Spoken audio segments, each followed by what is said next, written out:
Hello everyone. About 1 week ago, China's Ministry of Commerce issued two items of policies to not only restrict the export of Chinese rare earth technologies, but also to regulate the usage of rare earth by various producers, meaning that a producer producing a product with more than 0.1% of value added using China's rare earth will have to report to the Chinese authority before selling its product.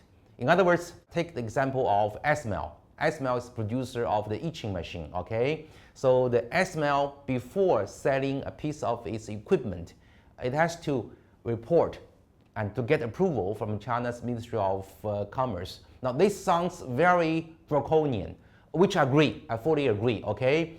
And why did the Chinese government do this, okay? My explanation is that this is the last resort of the Chinese government in order to deal with the US trade sanctions.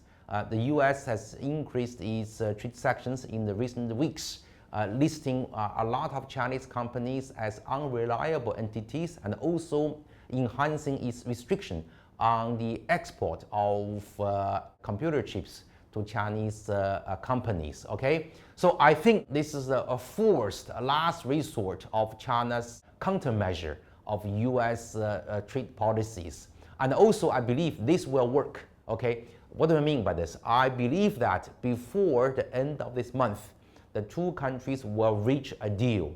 The US trade negotiators and the Chinese trade negotiators will make a compromise, okay? The Chinese side will tone down or will maybe even delay the implementation of these policies, and US side, tick for tack, will retreat, will take back some of its trade measures against Chinese economy, okay? So that by the end of this month, the two presidents, I am optimistic, I believe, will meet in Korea, okay? And also November 1st, the proclaimed 100% increase of tariff for Chinese export to the US will not be there, okay? So I am optimistic. Now, that being said, I would like to make another point, okay? That is, the Chinese side still wants globalization for the whole world economy.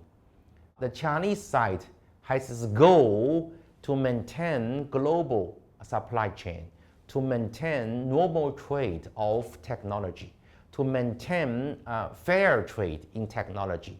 The Chinese side still promotes multilateralism.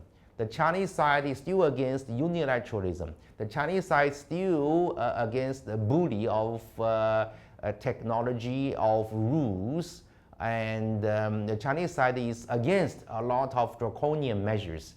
That policy on rare earth is a policy of China forced out by the US side, okay? So the Chinese side is using it as means, not the ends of Chinese trade policy, okay? At the end of the day, Chinese side still wants China to be respected country in the world, and China's economy to be a respected economy in the world. The Chinese economy becoming a stabilizing force of globalization, okay? So do not mix the ends and the means, okay? The ends are still clear. The ends still globalization, still maintaining trade relationship, technological linkage between China and the rest of the world. The means in the short run for negotiation is these draconian policies. So let's be optimistic. Let's remain cool. Let's remain objective. I do not think the world will go back to the situation of 80 years ago. We still will have global trade. We still will have globalization. We still will have technological trade. We still will have a global supply chain, okay? I'm still optimistic. Any comments, any questions? If you disagree, feel free to leave them at the bottom of this video. Thank you very much.